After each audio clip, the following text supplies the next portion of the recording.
Hello दोस्तों, तो how to prepare for SSC JEE in 6 months. देखिए 6 महीने कम से कम आपको लगते हैं तैयारी करने में। तो हमें किन किन बातों का ध्यान रखना है अगर आप प्रिपरेशन सही तरीके से करना चाहते हैं, तो बड़े ध्यान से सुनिए इन बातों को। सबसे पहला काम हमें सिलेबस जानना है। आप अभी टाइप करेंगे एसएससी जेईई मैकेनिकल सिलेबस तो आपको सीधा सीधा मैकेनिकल का सिलेबस आपको मिल जाएगा। आपको अगर सिलेबस तैयारी करनी है, सिविल हो इलेक्ट्रिक हो जिसके भी हो आप, तो उसमें आपने नॉन टेक्निकल टेक्निकल जो भी सिलेबस है पहले वो जानो। अगर सिलेबस नहीं पता तो आप आगे नहीं बढ़ सकते। प्लीज पहले सिलेबस जानिए। उसके बाद देखिए कि कौन से सब्जेक्ट के ऊपर फोकस ज्यादा करना है हमें, क्योंकि कुछ सब्जेक्ट्स हैं जिनके ऊपर ज्यादा फोकस करना है। फोकस ज्यादा करने का मतलब उसमें हम ज्यादा एमसीक्यू करेंगे। छोड़ना कोई नहीं है सब्जेक्ट, कोई सब्जेक्ट छोड़ना नहीं है, लेकिन हमें ज्यादा किसके ऊपर फोकस करना है जो ज्यादा पूछे जाते हैं। जैसे कि एसएससी जेईई में थर्मोडायनामिक्स जो है, फ्लूइड मैकेनिक्स वो बहुत ज्यादा पूछा जाता है। आरआरबी जेईई में जब हम देखते हैं तो यही प्रोडक्शन ज्यादा पूछा जाता है। तो हमें पता होना चाहिए कि किस सब्जेक्ट्स के ऊपर ज्यादा फोकस करना है, उसके बारे में हमें पता होना चाहिए। उसके बाद है आप एक टाइम टेबल जरूर बनाएं।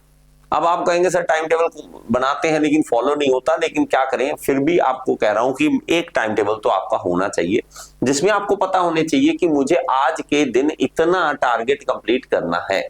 अगर मुझे एक सब्जेक्ट के लिए 15 दिन मिले हैं तो एक सब्जेक्ट को 15 दिन में खत्म करना है। अगर मैं इस सब्जेक्ट छोटा सब्जेक्ट है 10 दिन में खत्म करना है तो 10 दिन में खत्म करना पड़ेगा।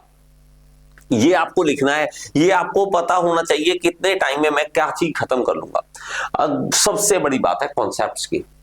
आपको कई स्टूडेंट्स को लगता है कि हम पीवाईक्यू कर लो, पुराने जो एमसीक्यू हैं वो कर लो, उठाओ और हमारा काम खत्म, हम आराम से तैयारी कर लेंगे, पीछे क्वेश्चंस हैं बुक्स में वो रट्टा मार लेंगे, हो जाएगा। ऐसा कभी नहीं होता। कॉन्सेप्ट्स आजकल के जमाने में सबसे ज्यादा मेन रखते हैं, मायना रखते हैं। क्यों? क्योंकि भाई साहब अब क्वेश्चन जो है वो घुमा के भी पूछ रहे हैं। अगर एसएससी जेईई में आप लेटेस्ट देखोगे तो न्यूमेरिकल्स आने लगे हैं। पहले आपको थ्योरी ज्यादा देखने को मिलती थी, अब न्यूमेरिकल्स भी आने लगे हैं। तो न्यूमेरिकल्स में आपका जो है दिमाग चलना चाहिए, वो कॉन्सेप्ट्स आपके क्लियर होने चाहिए। समझ रहे हो? कॉन्सेप्ट्स अगर क्लियर नहीं है तो आप आगे नहीं बढ़ सकते कभी भी। तो अपने कॉन्सेप्ट्स के ऊपर पूरा पूरा फोकस कीजिए, पूरा ध्यान दीजिए। हाँ, डेरिवेशंस को आप छोड़ सकते हैं। डेरिवेशंस अगर आप कहोगे तो क्योंकि सब्जेक्टिव तो है नहीं, ऑब्जेक्टिव है, तो डेरिवेशन को छोड़ दीजिए, लेकिन उसको समझ लीजिए कि डेरिवेशन का मतलब क्या है और आउटपुट जो मिल रही है वो क्यों ऐसा हुआ था। डेरिवेशन की जरूरत नहीं होती है, हमें डेरिवेशन बिल्कुल छोड़ देनी है।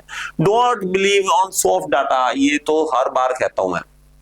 ये जो स्क्रीनशॉट ले रहे हो, ये जो पीडीएफ बना रहे हो, आप पीडीएफ डाउनलोड कर रहे हो, यहां से मैं पीडीएफ डाउनलोड कर लूं, वहां से ले लूं, कोई फायदा नहीं है।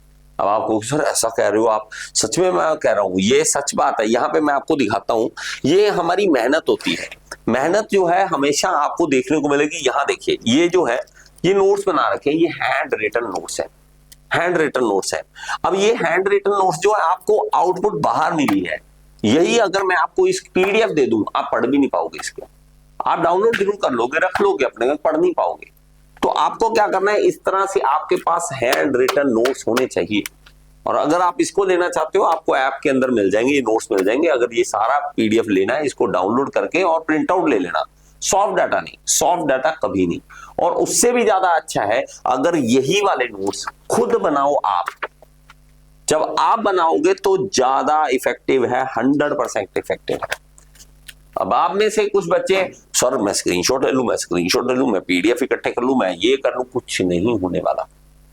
आपके अगर कॉन्सेप्ट क्लियर है, आपसे क्वेश्चन मैं कोई भी पूछूं आप जवाब दे दोगे। लेकिन अगर आप बहुत सारे पीवाईक्यू पढ़ लिए, फिर आपको घुमा के क्वेश्चन पूछूंगा, आप फंस जाओगे। तो इसलिए ध्यान दीजिए इस तरफ। कलेक्ट स्टडी मटेरियल, बुक्स बहुत सारी बुक्स है, सोम टॉम एफएम, ये सब के ऊपर भाई साहब पैसा लगाओ।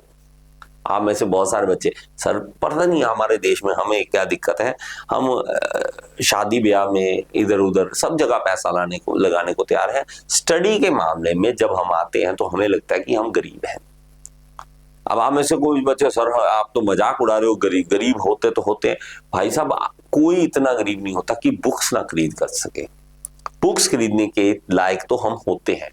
अगर आप इतना पढ़ के आए हो कि 10th भी की है, डिप्लोमा भी किया है, इतनी पढ़ाई की है, तो आप में से कई होंगे जो शादी ब्याह में खर्च देंगे, हर जगह कपड़ों पे लगा लेंगे, मोबाइल पे लगा लेंगे, इंटरनेट के रिचार्ज करवा लेंगे, सब कुछ हो जाएगा, लेकिन पढ़ाई के वक्त हमारी जान निकल जाती है।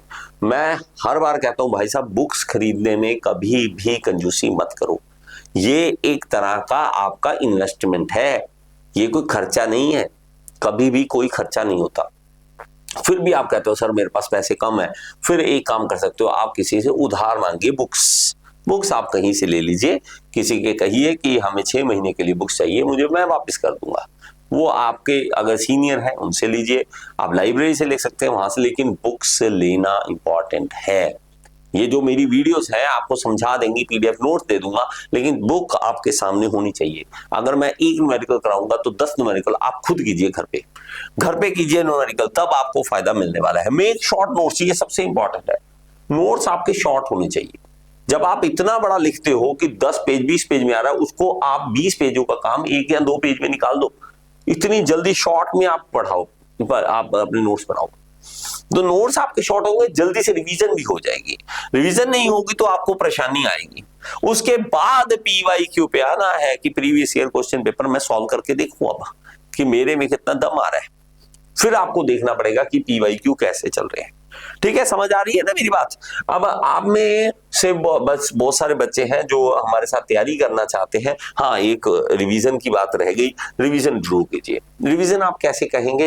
रिवीजन की बात मैं कहूं तो अगर मान लीजिए आपने थर्मोडायनेमिक्स पहले कर लिया, थर्मो कर लिया, उसके बाद अब आप सोम कर रहे हो, तो आपको ये नहीं भूलना कि सोम कर रहा हूं तो थर्मो भूल गया। ये मान लो आपने जनवरी में किया था, है ना, और ये फेब्रुवरी में किया था, और साथ में आपने मान लीजिए टॉम कर लिया फेब में, ओके, फिर आप आगे आईसी इंजन पे आ गए मान लीजिए मार्च में, और मार्च में आप कहो कि थर्मो क्या था भूल गया, ना ना ना ना ना ना, इसको साथ लेके चलना है। ये कभी ये नहीं है जैसे एक मैं अगर बुक अपने सिर पे रख रहा हूं उसको साथ ही लेके चलना है, दूसरी भी तीसरी भी चौथी भी साथ लेके चलना है, बढ़ानी है बुक्स। ये नहीं कि एक रखी और उतार दी, दूसरी रखी और उतार दी, नहीं, ऐसे नहीं चलेगा। रिवीजन साथ साथ चलाते रहो, अपने साथ साथ चलाते रहो। ठीक है, समझ रहे हो मेरी बात? अगर आप मेरे साथ तैयारी करना चाहते हैं तो all in one AJE course है, इस कोर्स को आप ज्वाइन कर लीजिए। इसमें एसएससी आरआरबी किसी भी जेईई एग्जाम की, उसमें आपके कॉन्सेप्ट्स क्लियर होने चाहिए ना, कॉन्सेप्ट्स आपके क्लियर हो जाएंगे। ओके, और अगर आप डिस्काउंट चाहते हैं तो हरविंदर 30 ऐसे लिख देना कूपन कोड, इसके आपको डिस्काउंट जो है, मैक्सिमम डिस्काउंट जो है वो मिल जाएगा। ये लास्ट में मैं इसलिए बताता हूं ताकि जो पेशेंस है जिनमें, जो आराम से वीडियो देखते हैं लास्ट तक, वो हमारे साथ जुड़े और लास्ट में आपको एक बड़ा सा डिस्काउंट कूपन मैं आपको दे दूं। ठीक है, थैंक यू सो मच। इसी तरह जुड़े रहे हमारे साथ, और हमारे साथ जितने बच्चे जुड़ते हैं उतना हमें मजा आता है कि हाँ, मैं कुछ लोगों की जिंदगी बदल रहा हूं। चाहे मैं कम जिंदगियां बदल सकूं, पता नहीं मेरे में कितना दम है, उस भगवान ने क्या मेरे हाथों करवाना है मुझे नहीं पता, लेकिन जो भी करवा रहा है वो मैं अच्छा ही करूं, आपके अंदर कोई अच्छी ही इनपुट दूं। Thank you so much. और कमेंट बॉक्स में जरूर बताएं कि अगर आप डिप्लोमा कर रहे हैं, बीटेक कर रहे हैं, क्या आप पढ़ रहे हैं, कहां से आप हैं, एक बार जरूर बताएं। Thank you so much.